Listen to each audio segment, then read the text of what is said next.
Okay, good evening, everybody. Today we're going to be looking at 10 soft skills, critical soft skills for success. We have taken a class on goal setting. We've taken a class on high performance teams. We've taken a class on personal productivity.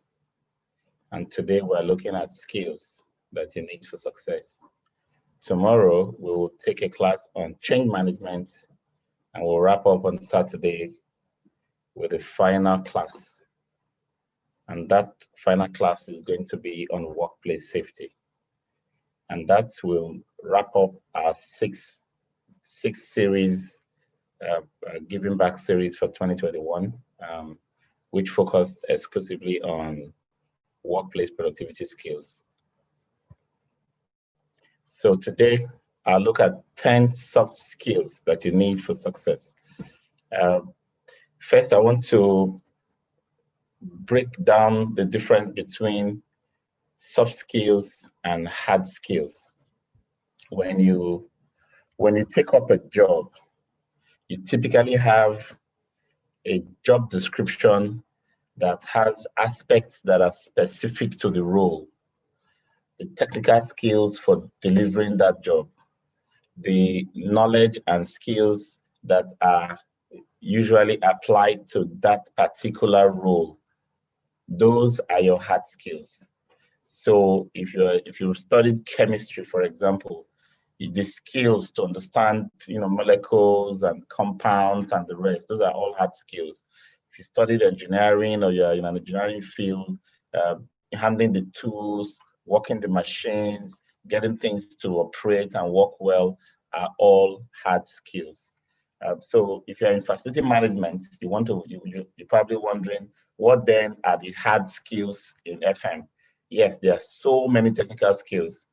Putting together your asset register, for example, being able to do a condition assessment of your equipment, a maintenance program, a budget, configuring a reporting template, deciding on what KPIs to report on, creating standard operating procedures. These are all hard skills that the facility manager needs to have.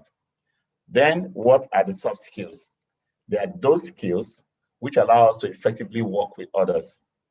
With hard skills, you can actually work alone. You can deliver some results on your own.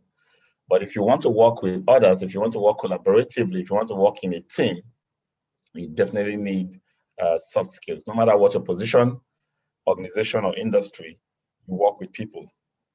Taking the time to build effective soft skills can contribute to a more efficient and more productive workplace. So we've talked about the hard skills, what the knowledge and the skills that you need to successfully execute your job duties. You cannot survive only on hard skills. In fact, hard skills are guaranteed to keep you where you are.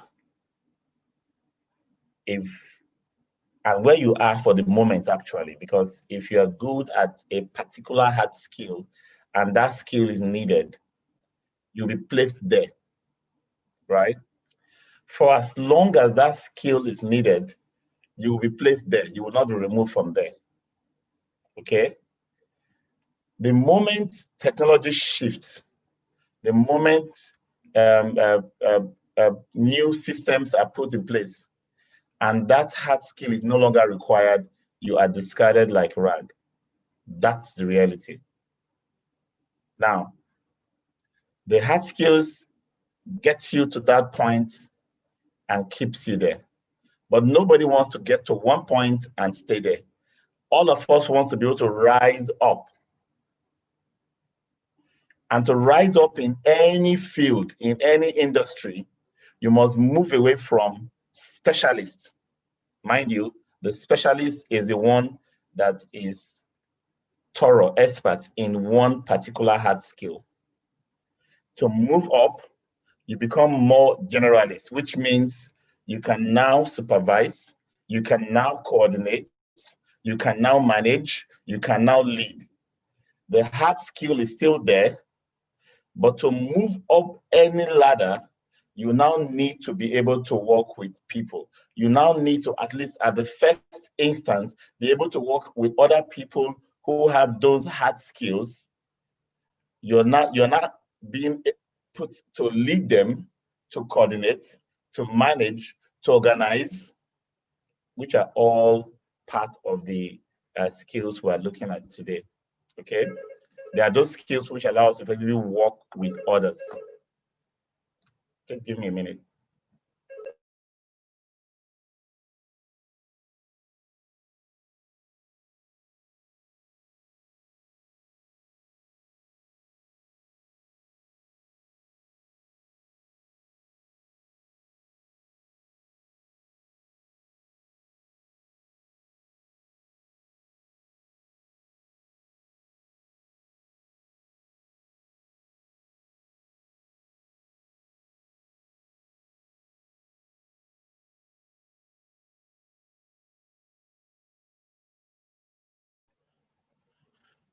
Okay, sorry for that little disruption. So having technical skills and knowledge to successfully execute your job duties is only one part of being the best you can be in your workplace. In addition to these hard skills, we also need soft skills, skills which allow us to effectively work with others, no matter your position, organization, industry, you need to work with people. And this is exactly where soft skills come in, to create a more efficient workplace, more harmonious, more productive, and then you begin to get a lot more satisfaction from the work you do because of the soft skills you have been able to acquire. So in this class this evening, we're going to be looking at how soft skills can impact your success in the workplace. The 10 most critical soft skills, there are a ton of them. I'm just going to pick out the 10 most critical ones for this evening. How you can use soft skills to relate effectively with others in the workplace, and how you can understand and communicate, because really communication is one of the soft skills we're going to be looking at. Problem solving, how to resolve conflicts, basically how to apply various soft skills in the work we do. Okay, so they are the personal attributes. So there are two sides to soft skills, right? The personal attributes. When you say I'm a cheerful person, I'm a nice person, I am kind, I'm considerate, right? I easily understand people. I'm intuitive. I can perceive when people have issues. I'm perceptive. There are so many of those soft skills that we can describe as our personal attributes. Okay.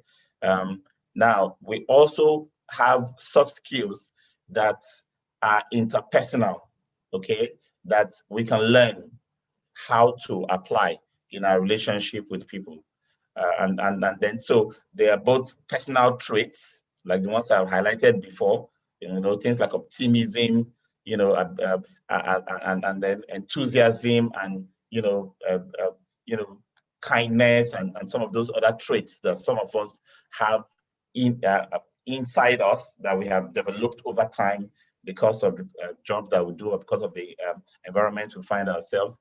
Then it also have the abilities that we can practice, we can learn.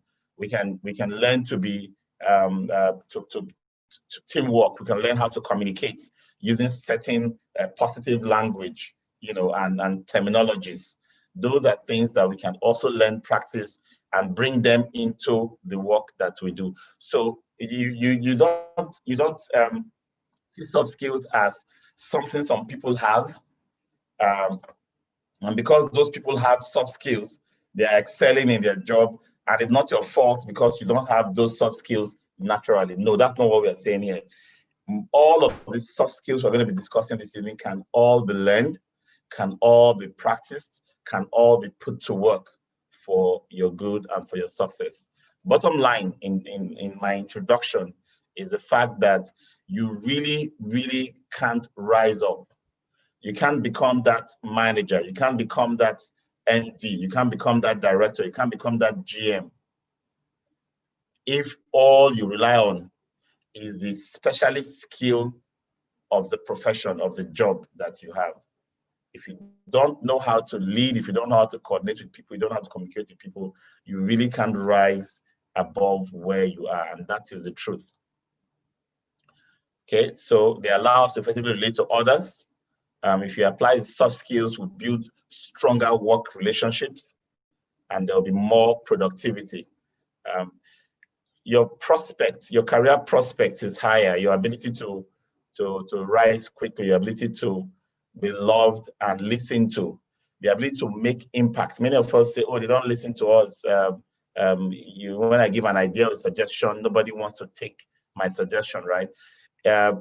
You have to learn that your ability to be listened to is dependent on much of the soft skills that you have demonstrated, including your ability to listen to others. And we're going to be looking at these in this class this evening as well.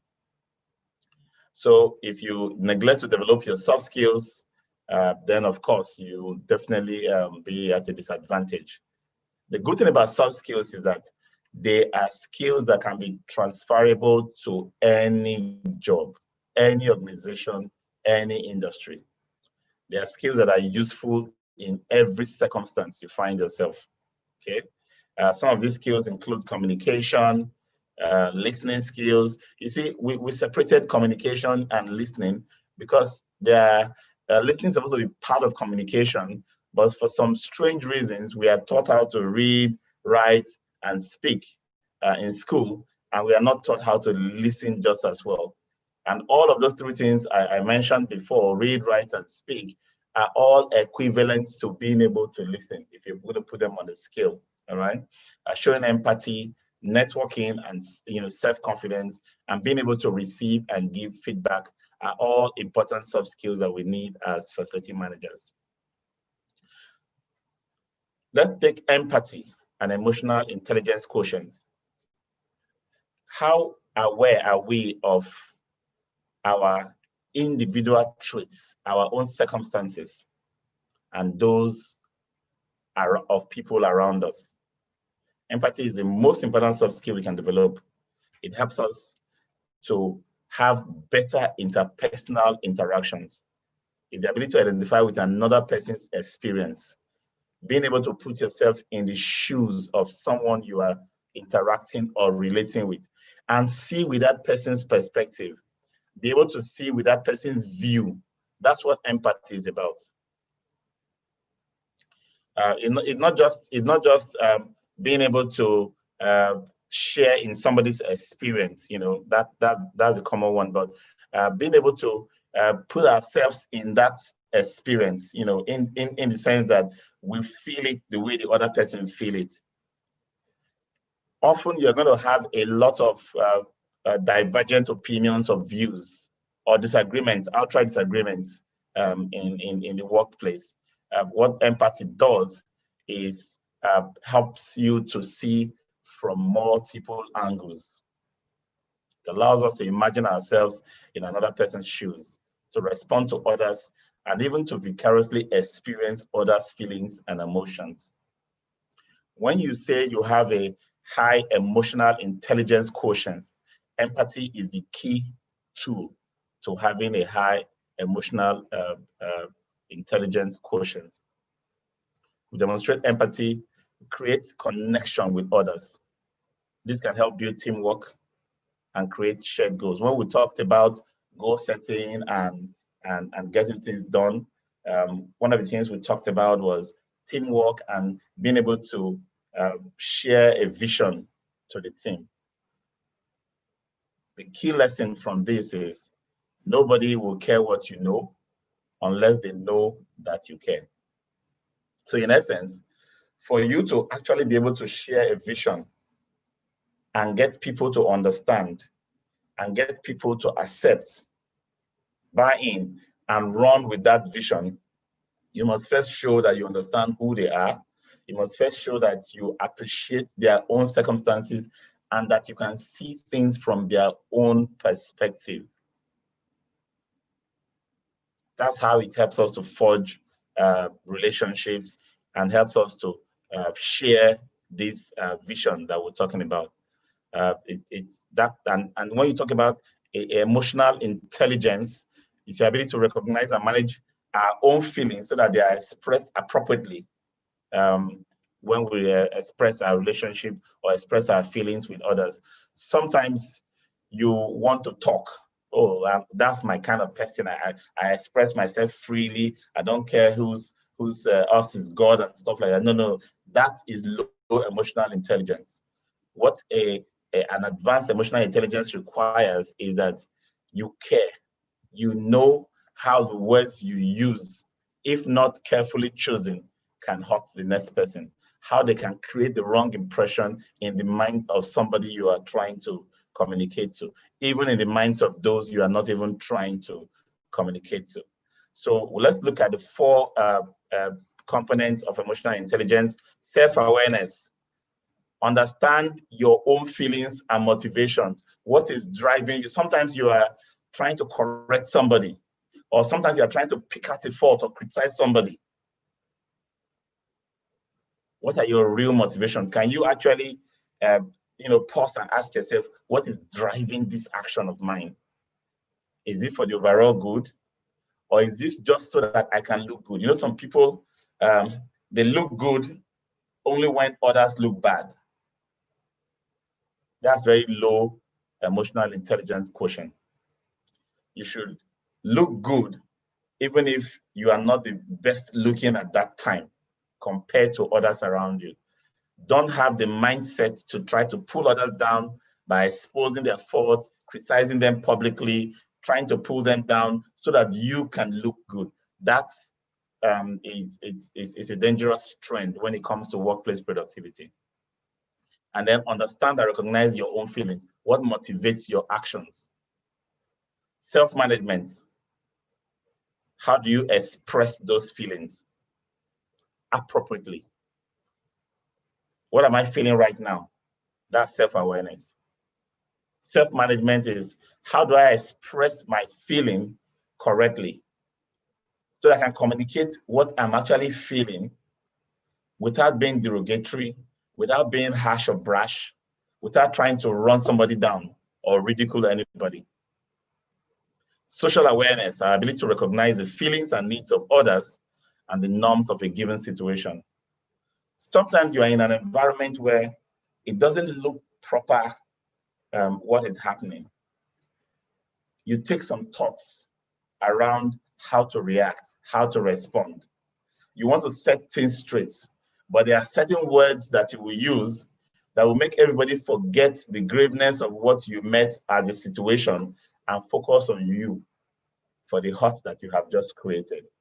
So think about how to manage that communication. That's social awareness.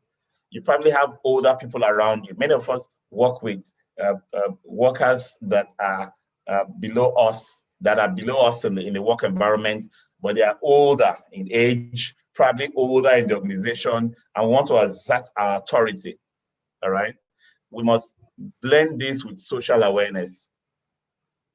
Don't go casting aspersion, talk to somebody derogatively, or verbally assaulting somebody just to make a point. Your point will be automatically lost in that effort. That's what it means. You lack social awareness. Your emotional intelligence quotient is too low for that kind of management position you find yourself. And then finally, relationship management, your ability to relate effectively with others. You may be one that gets things done. You may be one that when the task is put in your hand, you definitely run with it and you achieve it. But over time, if you don't have good relationship management, you will get yourself, your fingers burnt, you get burnt out, fatigued, stressed out, because virtually everybody will end up leaving things for you to do to the point where you will not want to do your work anymore. Best thing to do is have a good relationship, okay? Be able to interact, be able to carry people along, be able to share information. And we're going to talk about communication in a bit, okay? But it's very important that we learn to understand our circumstances, our environments, look inwards, self-awareness. What am I feeling? What emotions do I have right now? Then think about self-management. How do I express myself? Social awareness. How is it going to affect people around me? And also long-term thinking on how you can manage relationships. Do not think that you are going to be right anytime to burn a bridge, to tell somebody, go to blazes, I don't need to see you again, I don't need to talk to you again. It is over permanently, right? Do not ever find yourself in that situation, because you don't know what will come around eventually over time. You may end up having to eat those words or come back to, sip up your vomit, like they say, when you try to bump the bridge already. Professionalism, a key soft skill. When you hear statements like, it's not what you do, but how you do it, it's professionalism that is being referred to. That touch that makes what you do seem so unique and so well received. Simple things like punctuality, for example, reporting to work on time, going to meetings with a notepad and a pen and actually taking notes, referring to some to-do list or some task list, using an outline to get some work done, speaking clearly and politely to colleagues, customers, and clients. Sometimes some people deliberately speak with vagueness. So the things they say come out and they give multiple meanings in the minds of multiple people. That is so wrong. Speak clearly and politely. You can learn it. There are some moments that are so tense. You're in the reception, you're in the sales desk, you are in the back office trying to address a very angry customer.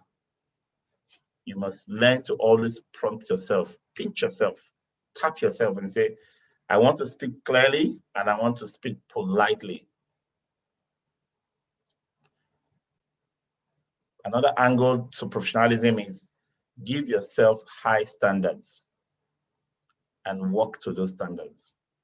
Don't be afraid to raise the bar of professionalism in where you work. Don't be afraid. If you are the type that don't care how you look, just put on one lousy dress that's not pressed, and you wear it every day, and there's that odor that people associate with you when you're coming through the corridor. Everybody already knows you are the one coming by. For goodness sake, no matter how smart or intelligent you are a write-off. How you look, how you dress, how clean you appear is all very important. It doesn't help to raise your hand to shake somebody's hand and the person sees dirty nails,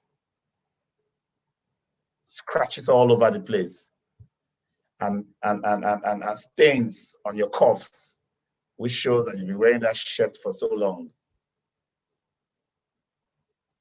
This can take you off reckoning as a professional individual. Some people say, oh, well, we are engineers, so the kind of work we do is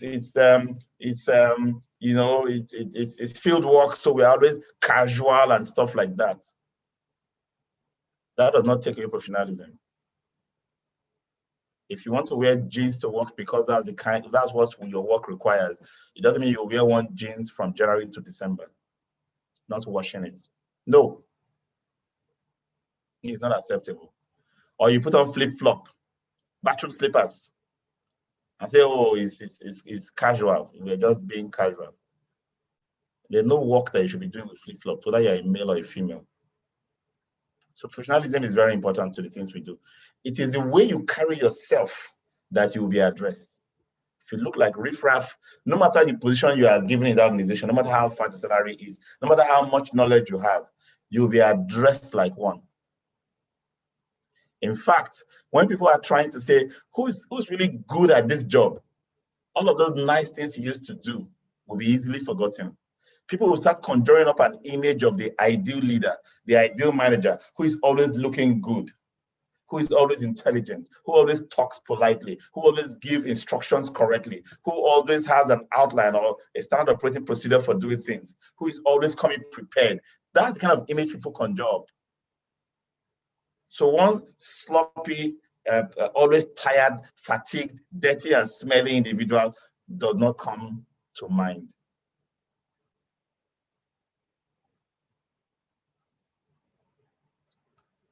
Because soft skills are talked about as traits of a person's personality, it may seem as though you have to be born with them. Some skills come naturally or easily to some people, but then we must all learn that we need to learn the skills. There are some people that actually spend time practicing how to smile. They realize that people respond better when they smile more. And over time, they get used to smiling.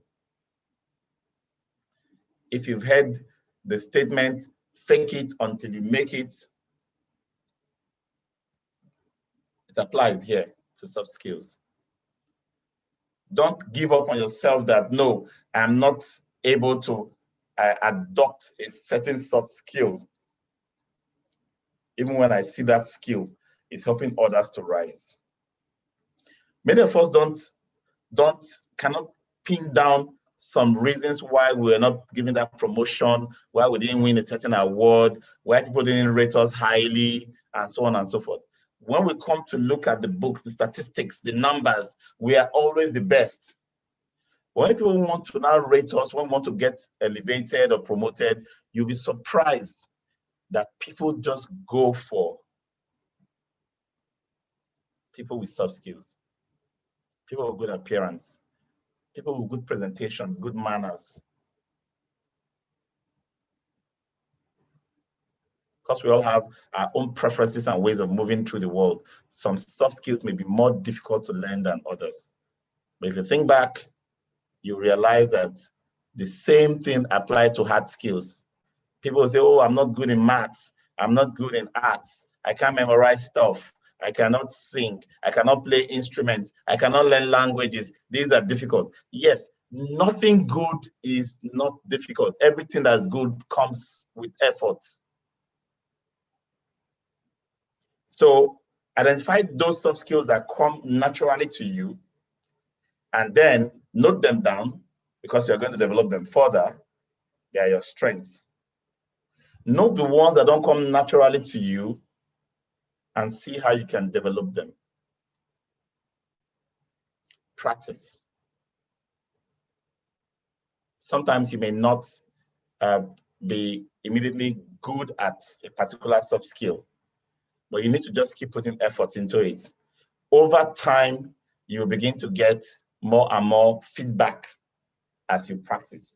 In fact, the more successful you get, you start getting more replies that are positive, you start getting more approvals, you start getting more listening ears from those who should listen to you, then you know that your practicing of soft skills is giving you mileage. What that does for you is that it becomes an impetus, it becomes a motivating factor to help you practice more. But never ever give up on your practice of soft skills. One of the most important soft skills you can learn, you can master, and you can become good at, that can lift you up in any sphere of your life is communication. The interchange of thoughts. The interchange of thoughts. That's what communication is. There's a thought in my mind. There's a thought in somebody else's mind. I want to pass my thought out through various means, verbal and non-verbal. And then I want that thought from my mind to go into another person's mind and strike an action or motivate an action. The person will have to listen with the ears, but the processing takes place in the mind, And because two minds have met, communication has taken place. So it's not just sending the message. Your ability to also receive the message is part of communication. And that's why I wonder why our school system teaches us only one part of communication, the ability to read, write, and speak.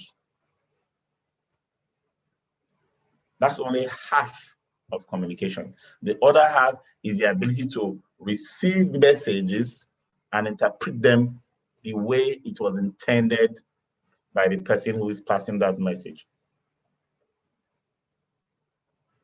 So, being able to listen actively and hear in this sense, hear means understand. I can understand what is being said.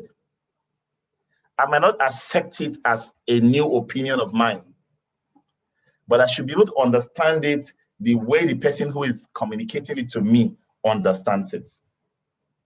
Because the moment I receive it and misinterpret it or give it a different meaning or understanding that's different from what the person is communicating to me has, that is miscommunication. Some people are prone to this issue of miscommunication, whether deliberately due to certain biases and stereotypes that they have fed themselves with over the years, maybe from their environment, from the culture, from the way they were educated, or from certain tribal and sentimental circumstances they found themselves. They have been wired to always misinterpret certain communication. And so you always end up miscommunicating because you are completely twisting, almost by default, what you are being told, or what you're hearing, or what you are seeing. So it's important to learn the two sides of communication. If I'm speaking, I want to speak clearly, verbal, non-verbal, artistic, whatever form of communication. I want it to be clear enough to be able to translate into meaning in the minds of the other. And that meaning should be the meaning I attribute to it. If someone else is communicating to me, I want to clear my slate of all biases and stereotypes, even stereotypes and biases that come out of even recent experiences, so that I can hear, I can understand, I can absorb, and get the meaning the person who's communicating to me is trying to pass along. At that point, if it aligns with something I already feel, I'm happy to say I agree, right? But if it doesn't, I understand, but I can disagree. Communication is happening. So you can communicate verbally. I think this is the one that is very common. Everybody just see communication as talk, yari, yari, yari. We just talk, talk, talk, talk.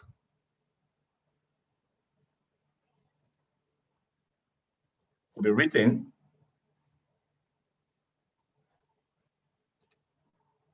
But then there are other means of communication. The nonverbal. Don't use words. I'm sure many of us who grew up in Africa can relate with this nonverbal communication.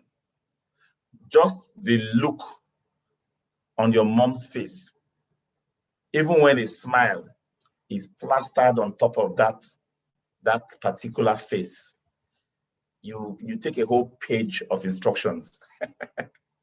Straight up, you know what to do. It's nonverbal. Eye contact, certain posture, they go beyond the words that we speak.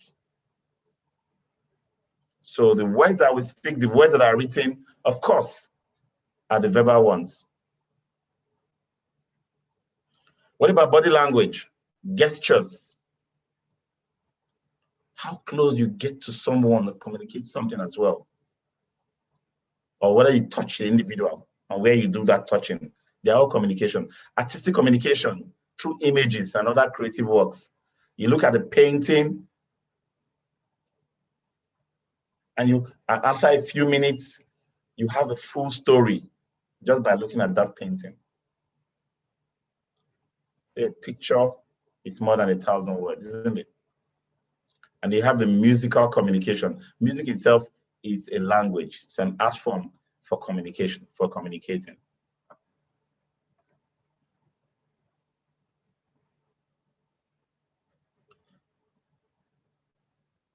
We place too much emphasis on verbal communication.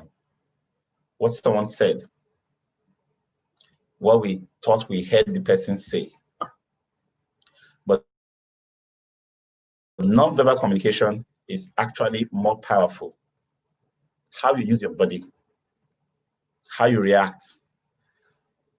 Two people might just pass each other on the corridor. They said no word to each other. But a lot has been said just by the glances they exchanged in passing by each other on that corridor. If you place a recording device there, it will record no verbal exchange, no word. But if you ask them what was said by just that passing through beside each other and exchanging those looks, oh, there, you can have the rest of the day listening to the story of that little passage. Improving your non-verbal communication starts with awareness. You need to know exactly how your body communicates to others. A lot of times we are not even aware of what we are communicating. So we need to improve our non-verbal communication. Pay attention to how you use your body when you are talking or listening to someone. When somebody is nodding, you get a sense that the person is understanding what you're saying. Have you talked to somebody and the person is just having this blank stare? What happens in your mind at that moment? Confusion at best. And sometimes you feel that tension. Why is this person staring so straight? No blinking, no nodding, no shaking, no emotions at all. You feel you are hitting a brick wall, isn't it? You feel you are hitting a brick wall. That's exactly what it feels like when you have that talking to someone who is mute, who is frozen, who is giving you that stare. Same thing applies if you are the one doing the talking and there's no gesticulation, there's no motion, there's nothing coming from you.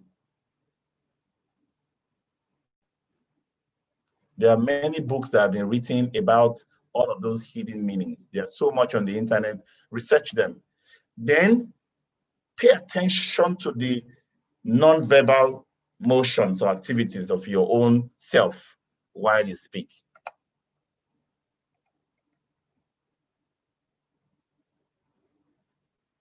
What then is listening? What does it mean to listen?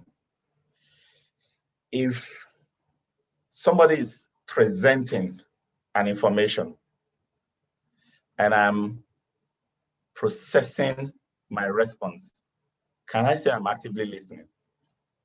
Because active listening means that I shut down momentarily so that I can focus all of my faculty on what is being shared with me. But you see, active listening is so difficult that not up to 5% of people practice it for up to 5% of the time they listen or get information. That's why, as professionals, we'll always advise you, get a notepad and a pen for every conversation. You can take down a note. There's a saying that goes thus: the weakest pen or pencil is better than the strongest memory. Why? As at the time the information is being given to us, we are already selectively listening. We are processing some other thoughts with the same channel that we should be using to actively listen. And as such, we think we have picked a lot. And we think that all that we have picked will stay with us for long. It doesn't work that way. Before you wake up the next morning, you have forgotten more than 50% of all you heard the day before. That is standard fact for every human. The moment you pick up your notepad and you scroll through your notes of the previous day, you can get back to almost 75 to 80% of what you thought you understood yesterday. Just think about it when you don't write anything down. I have been in a class. I am the student. I'm talking of this week. A teacher taught me something, and within an hour, asked me, what are the 10 C's? List them for me. The 10 C's that I spent a whole hour listening, and I was taking notes and writing down, and I was absorbing it, and I was appreciating it. I know this is wonderful. It's teaching me very good skills that I will use in my next project, right? Within an hour, I couldn't reproduce the 10 C's with their definitions. Within an hour, I had to flip back to my notebook. Now, just think of me as one that did not take notes. If within an hour I could not reproduce all 10, how many do you think I can reproduce the next day? So try not to be superhuman in your approach to communication. As you are listening, please be taking notes. They will help you to jog your memory back to what you have heard before. So at the moment, focus on the speaker, focus on the source of the information.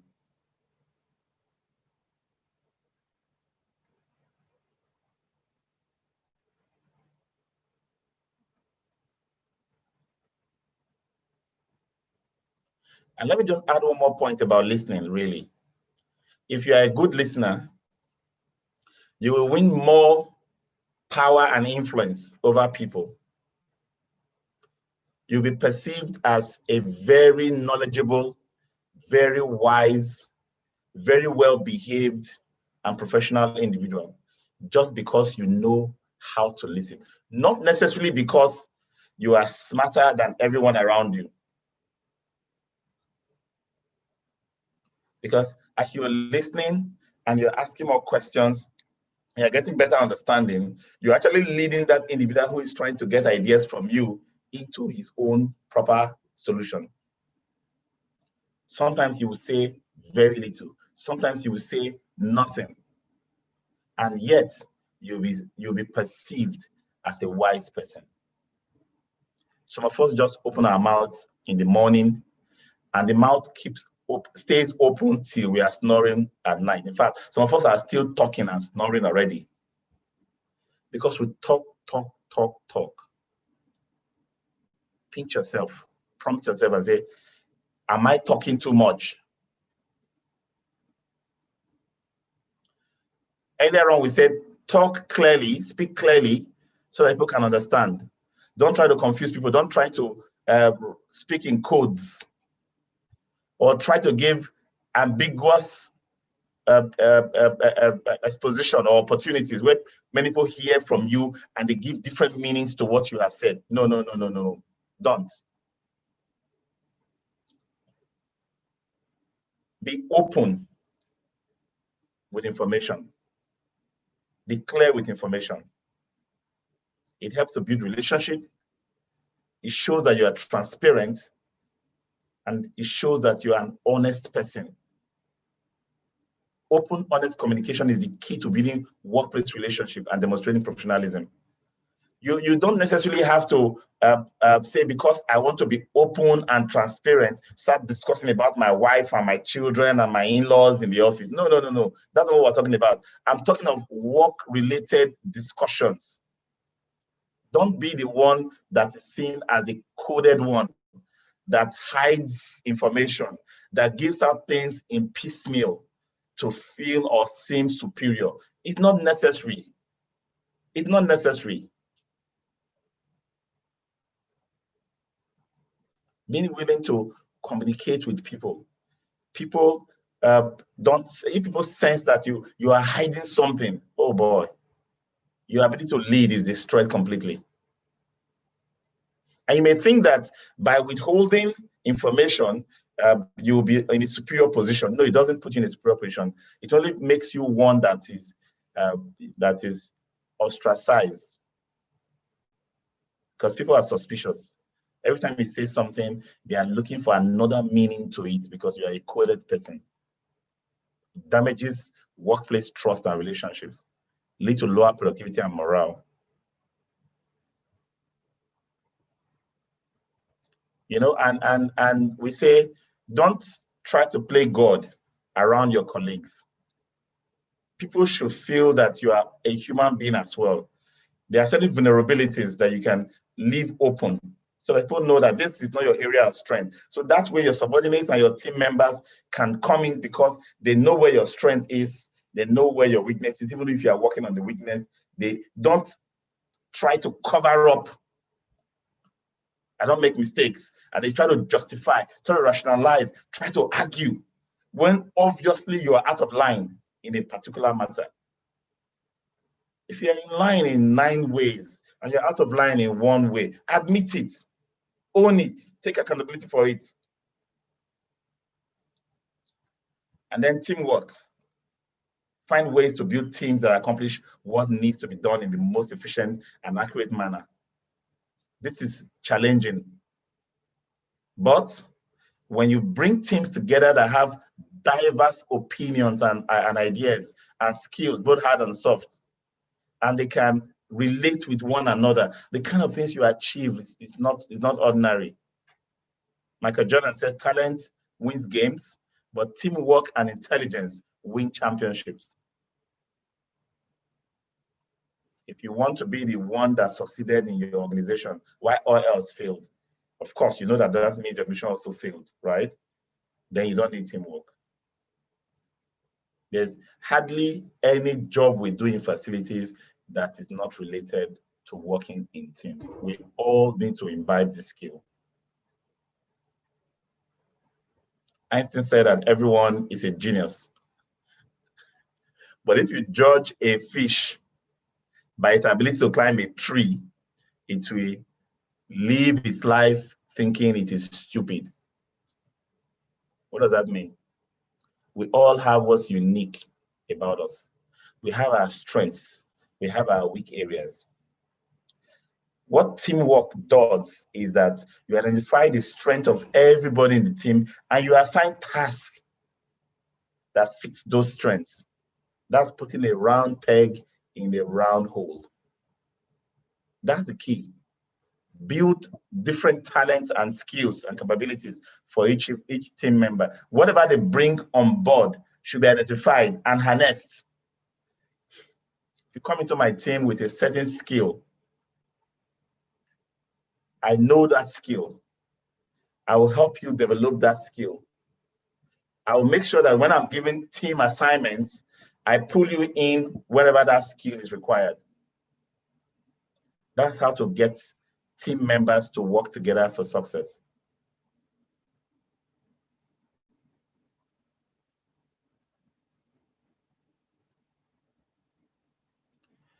You've taken a new role. You see your job description. How do you get into it? Do you sit back and wait until you are trained and told what to do? I see some people resume work and for months, they're still being told, yes, get up, do this. Okay, sit down and wait. Get up, do that, sit down and wait. Next step is this, next step is that. For how long do you want that to continue? What you really need to know is, what do we want to achieve? What is expected of me?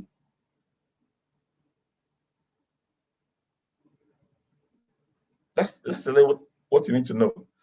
Because if I know what's expected of me and I don't know what we are trying to achieve, then I don't understand enough to do it well.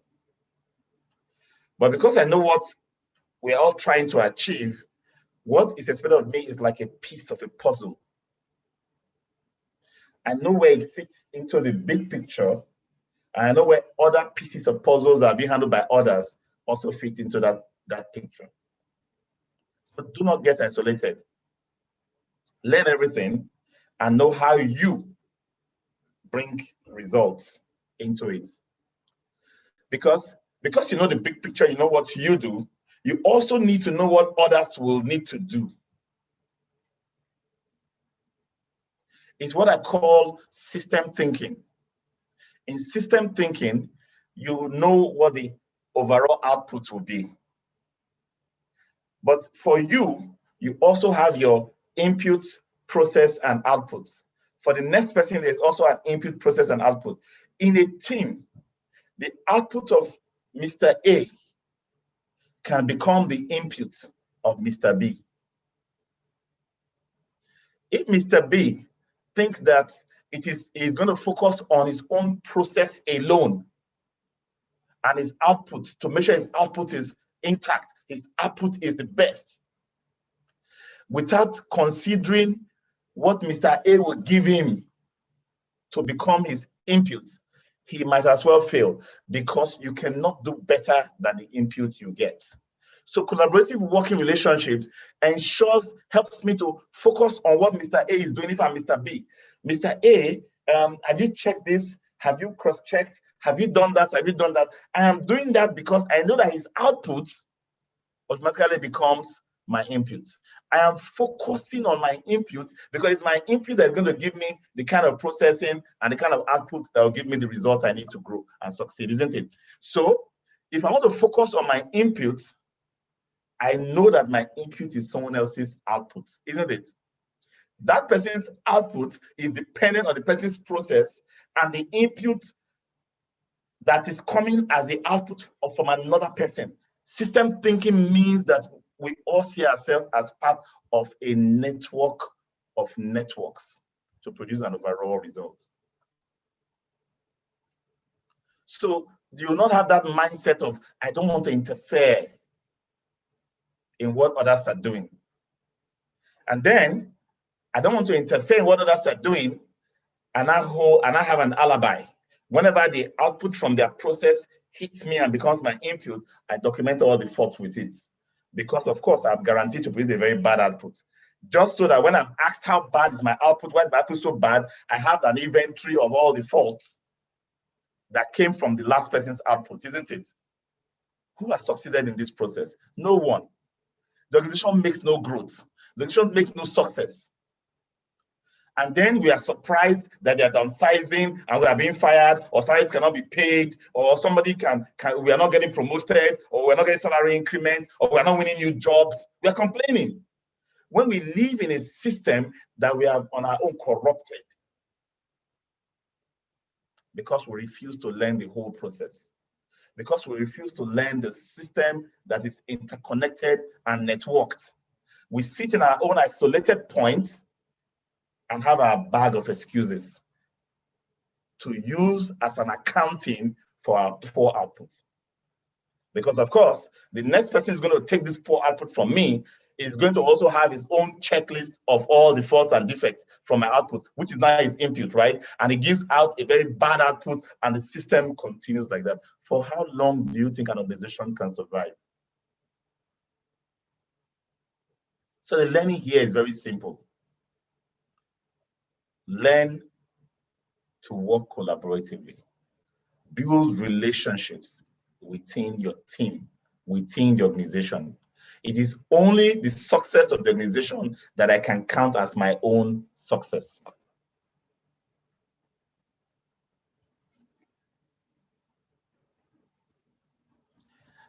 Do you feel sometimes detached from the work that you do? So detached that you never even take time to cross-check, to read thoroughly. You just take it, oh, there's a template, populate it. That's how I used to do it last week. Yes, you've done it again, pass it on. You are not fully immersed in the activity. You are always having one form of disruptions or the other, all tangible by your assessments. Oh, well, we'll get back to it. Let's quickly attend to this. Oh, pick up that call. Oh, what did he say? Oh, let's really attend to him. Let's really do that. Let's really do that. Before you know what's happening, you are distracted. Interruptions, disruption. You produce poor quality work. And what do you say? We didn't get enough time to do a good job. Whereas you did not actually immerse yourself in it. Even if you were using the 15-minute rule to do focused work at any time, 15 minutes worth of work, you would achieve a lot more than when you are detached, when you allow disruptions and interruptions, and when you leave things for the last minute, you produce poor quality work.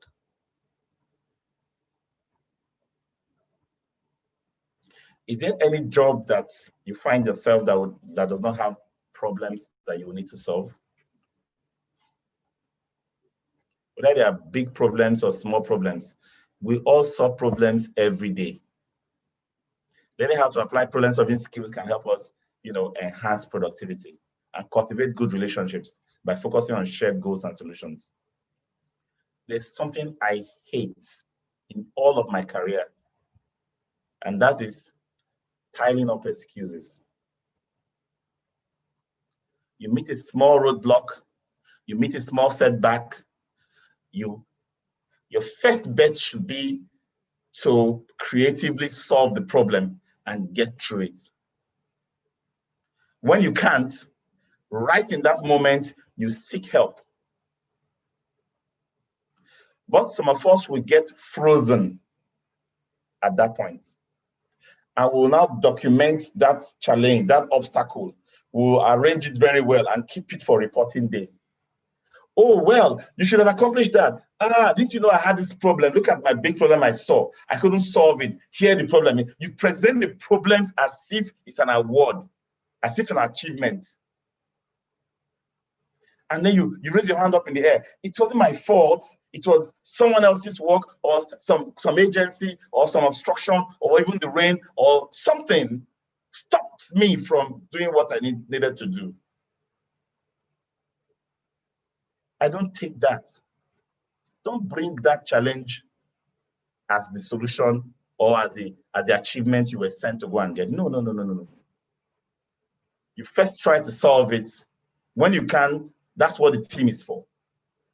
Open, honest communication helps others to contribute, especially when you are the type that also contribute to help others solve their own problems.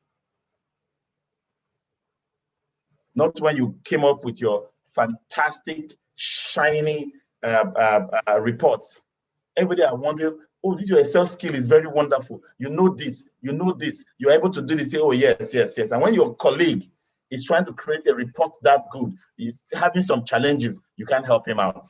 Because there has to be a difference between who knows and he who does not know. Yes, that's how you feel at that moment. But the day you get stuck, what happens to that same colleague who now probably has an idea on how to help in the area that you have difficulty?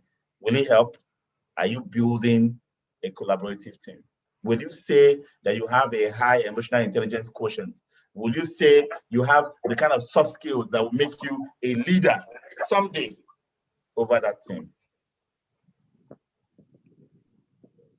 And solve problem,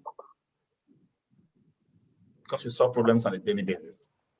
But the first thing to solving a problem is to know what the problem is, defining the problem. Sometimes you think this is a problem, but if you didn't look well, you probably are focusing on a symptom as the problem.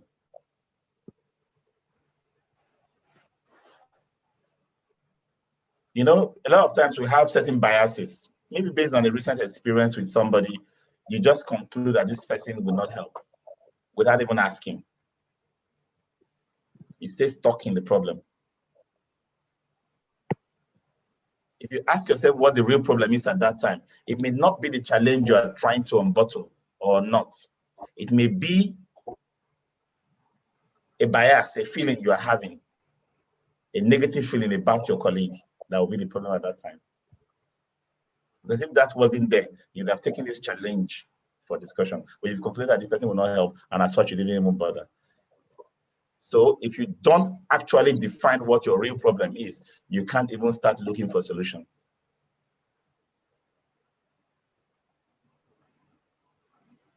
So ask people, discuss, brainstorm ideas with a group. There are some people that the way they work in their teams are so well bonded that even when somebody is feeling ill or not feeling comfortable or having one thing that should have disrupted coming to work, we still say, no matter what, I will go to work because I don't want to miss my team and the way we are with each other.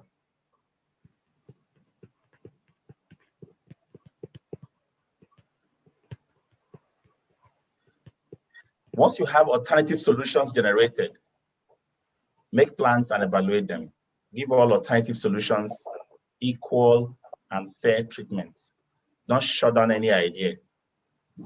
Brainstorming is very effective. When people are brainstorming, they bring down a lot of ideas. They don't hold back. And all of those ideas, you're not evaluating them at that point. Later, you start evaluating them, shortlisting them, start coming down to the ones that are going to make more sense because you're looking at pros and cons, you're looking at risk and benefits. We talked about time management extensively in other classes.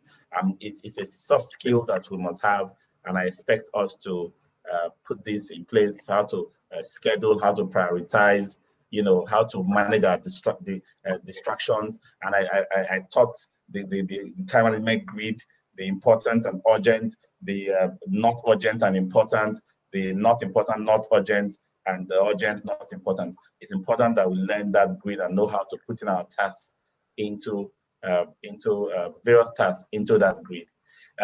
Some people feel that multitasking is an ability that we have as humans, where you can be achieving many things at the same time. There's even a research that says ladies are better at multitasking. If you ask me, I'll say ladies multitask more than men. Doesn't mean that anybody is good at multitasking. Because at a particular time, your attention is a single channel. Your attention is a single channel. So if you set up several tasks, learn to give yourself timed, focused attention to each task. That's not multitasking, because at a particular time you are focused and timed to deal with a particular task. You are in the mono channel. You're single tasking at that time. So you can switch between tasks instead of pretending that you are doing all of them at the same time. You end up not doing or achieving any results. What about your attitude? Some people are so pessimistic and negative. You can't even stand being around them. They'll make you feel like going to commit suicide. The way they criticize and talk down on everything is so bad. The slightest hiccup you face, the slightest challenge you face, they will depress you with their negative attitude. It's a soft skill to know how to have a positive attitude and a positive work ethic. Strong work ethic helps you build strong relationships with teammates and with superiors.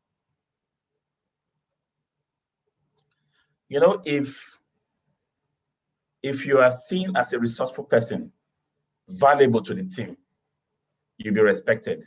Even your managers and supervisors will respect you. They will give you more opportunities for growth.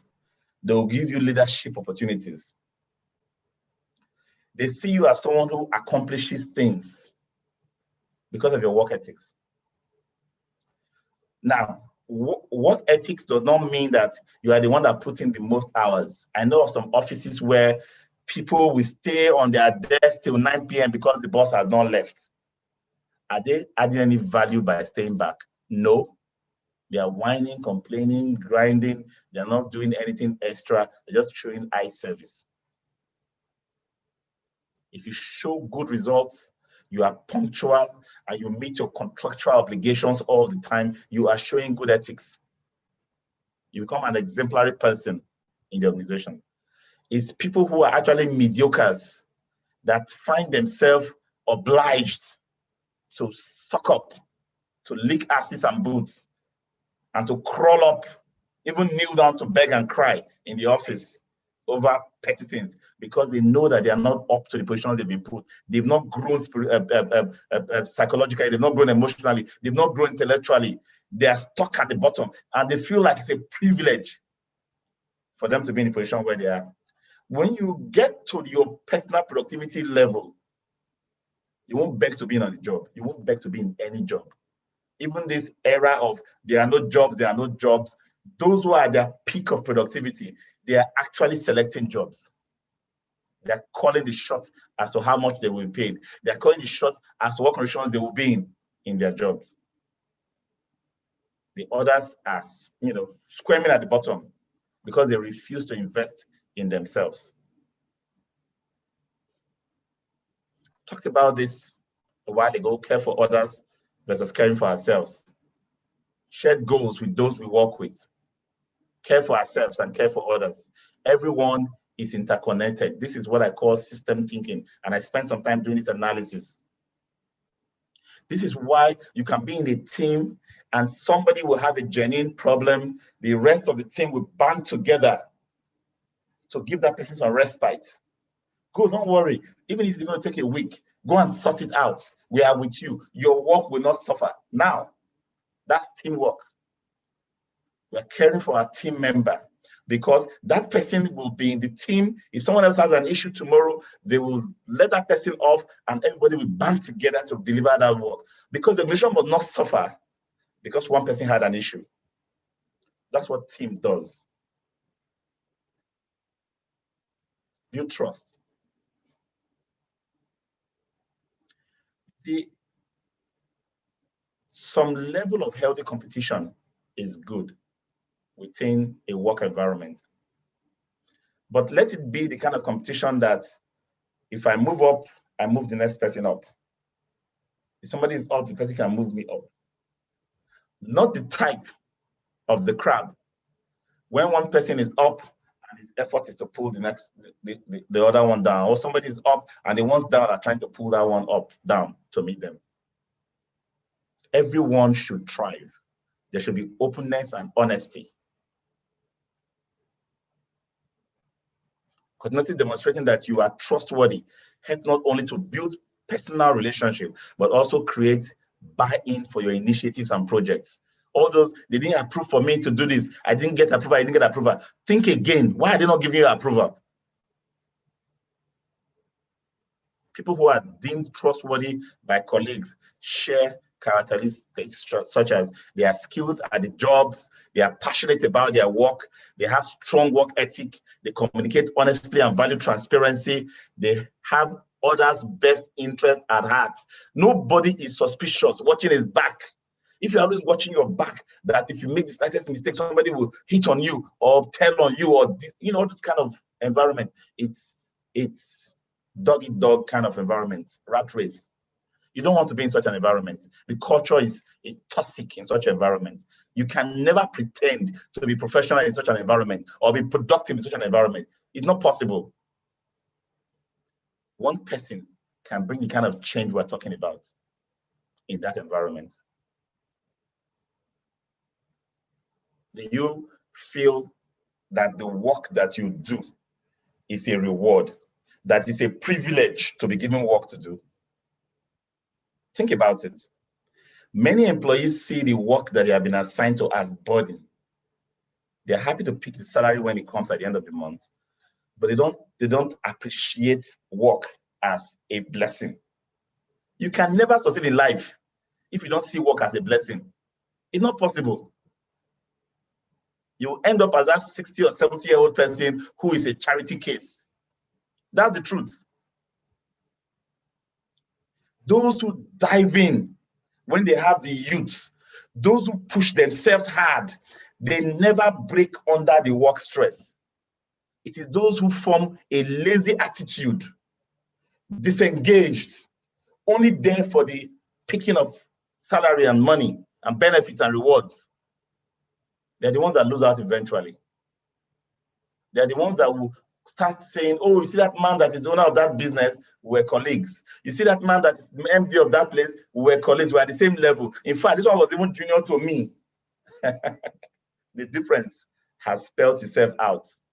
One took work, enjoyed it, entered it, flowed with it, learned in the process, hardened his mind and his muscles, and the other shirked away from it. You know, there's people that you tell, oh, go and get something from that shop at the next street. Ah, I see that street is almost 2 kilometers away, I cannot trek. Why will I be trekking? Whereas another person will see that walk and say, oh, fine, that's a good opportunity for me to strengthen my laps. Don't worry, I'll be back in a jiffy. Take car, lift car. I'll walk 2 kilometers. It's a small distance. It's two different mindsets. It is the same 2 kilometers to go and get the supplies back in here. One see it as a burden, a stress. How much are they paying me safe? Nobody say, no, that's an opportunity for me to get 2,000 steps each way. By the time I back from that, I would have sweated enough. I would have, become physically fit. He's doing that as a benefit for himself. He's also getting the benefit of his employer saying, this person is very good at his work. Just imagine, I'm even getting trouble for saying, no, he's going to work. This guy must be the next manager. He's benefiting from in two ways because of his mindset.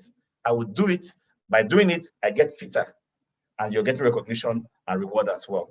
Why the next one says, no, don't bother me. I can't come and kill myself. Government work, not sure I put them. That's how you know the difference between those who will make it in life and those who will not. But of course, when they are not making it, when they are 60s and 70s and they are complaining and they are looking for security guard work, they will not remember the kind of attitudes that led them into that disparity.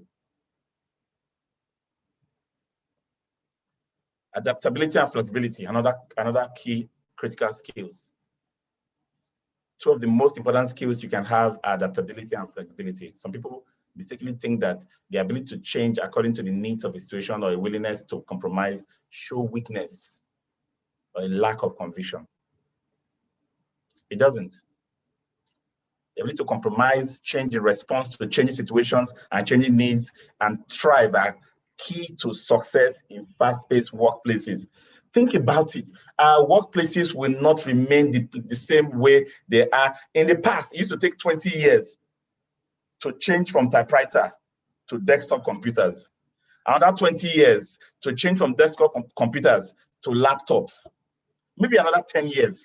I'm not sure that did 20 years, CRT tubes. Now, technology is changing almost at 24 months pace. What you know as work today, in 2 years' time, it has changed. If you're not the adaptable type, you don't learn, you don't flow, you don't pick up new skills as you go. You become stale. You become stale. You'll be shocked. Management will be creating new positions and advertising it. Before long, they will tell you your position no longer exists in the organization. You'll be asked to leave and you start complaining. You say, oh, these people, they are so tribalistic. They brought their own people from their village to take over everything. Whereas you are the one that refused to learn, to grow. You refuse to see the handwriting of the world, that things are changing, that you should change along with it. That's what adaptability and flexibility means. So people are so afraid to learn new things that when they just hear exam, they're not doing that course again. They're not bothering. No, they're not doing it. They'll find easier things to be doing in their lives.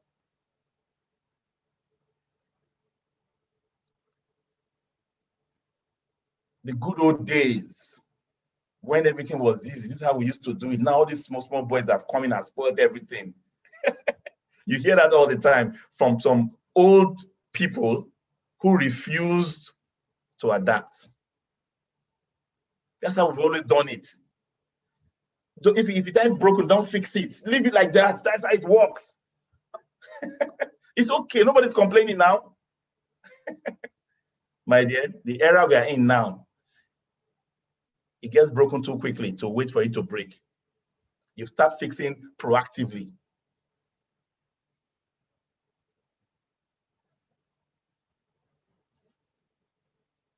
Tomorrow we're looking at change management. So I'm going to skip on this changing to manage process because changing is a big soft skills. and we're dedicating the whole of tomorrow to adapting, flexibility, change management. Okay. Showing you are worth your weight in adaptability. Be open to alternative solutions, new roles. Be willing to accept the unexpected. Don't be the one saying, no, no, no, please don't put extra things on me. Pick extra things and move on with it. Self-confidence. The single greatest thing you can do for your own success is build and learn to show self-confidence. Self-confidence is not egotistic or acting like you are better than others. Self-confidence is simply the belief that you know what to do and how to do it. That's self-confidence. It's not ego, it's not arrogance. How do you know you have self-confidence? You're not afraid to admit that you were wrong or to say, I don't know. You listen more than you speak.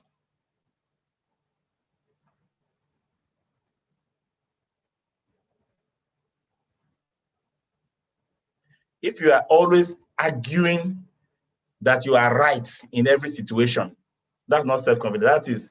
That is inferiority complex. You cannot ask anybody for help. That's not self-confidence. That's arrogance. You always want to be in the light, always shining. Anytime they say somebody has done very well in this organization, you expect your name to be the one that will be called next. You always want to be on the podium. That's not self-confidence, though. That's arrogance. That's pride. When people bring in new ideas, a self-confident person will dispassionately consider the idea.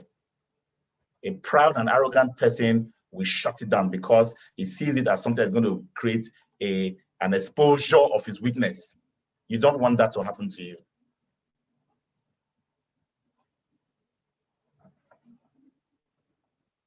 How confident are you? It can be hard to assess personal confidence. Take some time to ask a few questions and answer them honestly. This will help you gauge the areas that you have high self-confidence. Questions like,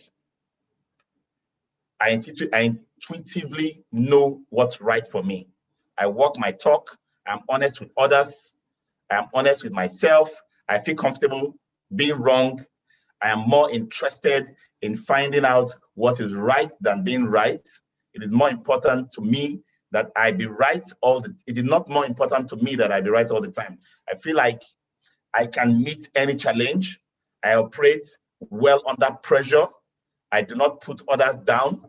I like to share the spotlight with others. I have a clear vision for my life. Those are things that you can use to check your level of self-confidence.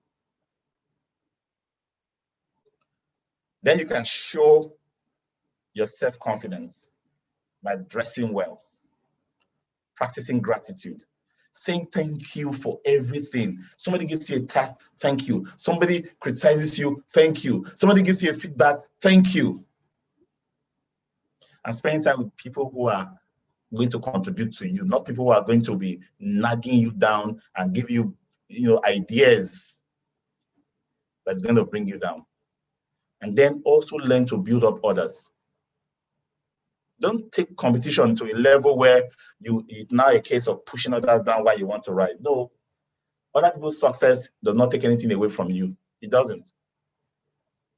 If they contribute to your success, acknowledge it and learn to accept, absorb, and improve from criticism. Many of us are too afraid to take criticism. We are too afraid to take criticism. We just resist it. We just resist it for no apparent reason. Learn from it. It's a key soft skills. When people tell you you have made mistakes, you're not perfect, there's a way you talk that drives customers away, for example, there's something you do that people don't like, ask more questions. Don't start with They want to bring me down now. They want to criticize me. They want to knock my head and make me take the blame. No, don't start with that. Be on the path of, let me hear more. Let me hear, even when the person who is criticizing you is doing it with a bad motive or bad intention, find something to learn from it. Don't fight it back. Find something to learn from it. And that's why I like people who, when you jokingly try to bring them down, insult them, they just laugh and then they pick something out of it.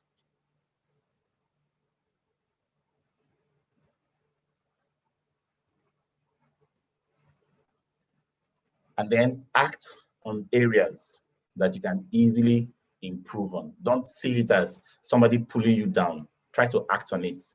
Clear the air and don't hold any grudges. Don't let anybody feel that this is not personal. The criticism you gave me is in bad faith. No, don't push it. Don't push it. Take what you can learn from it and act on it. And be grateful. In fact, remember to say thank you for giving me that criticism. And then networking, meeting people, interacting with them. Many of us have the biggest professional network available to us. We have not taken time to build our profile on LinkedIn.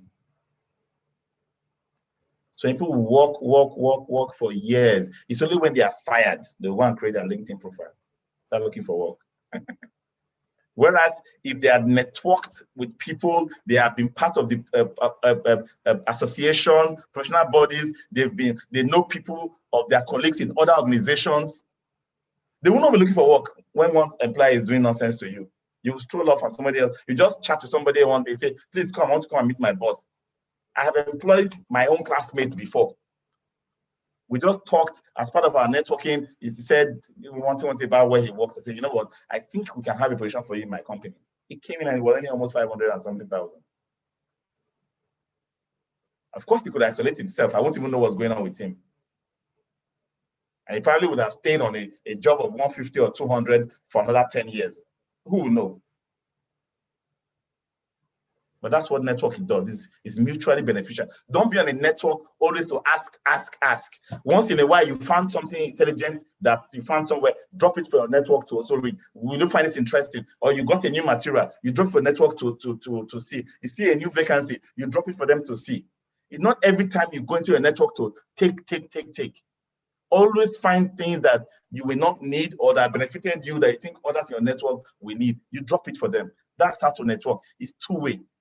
Mutually beneficial relationship.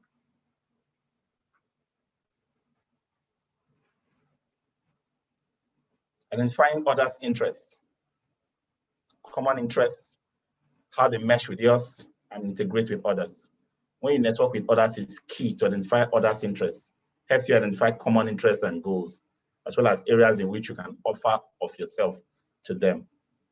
Reach out, social networks, make yourself present. I tell my team, I tell my students, you cannot not be represented or not be representing your profession in social media. You should be representing yourself and your organization and your profession in social media, in professional networks. You're a facility manager, and you have never dropped 2 lines about something interesting you read about facilities. You've never dropped it there for anybody to say, oh, this is nice, I learned from it. Are you so dull? Are you so shy or so afraid not to make a mistake that you don't even want to express the little that you know? That little you know will become dull, will become dark, will disappear. But the more you share, the more people will even point you to more links. I give a little of what I know, others will touch it and say, yes, thank you for this, but go and check this, you'll get more. That's how you learn, that's how you grow. There are times when you should know when to back off. There are certain relationships that you are the one pushing. When it looks as if you are the one pushing and there's no response, get a way to be aware of what's going on. So you don't feel as if you are stampeding people. On the final note, one of the most sincere forms of respect is actually listening to what another has to say. Brand McGill. Change happens by listening. Jane Goodall. That's the end of our lesson for today.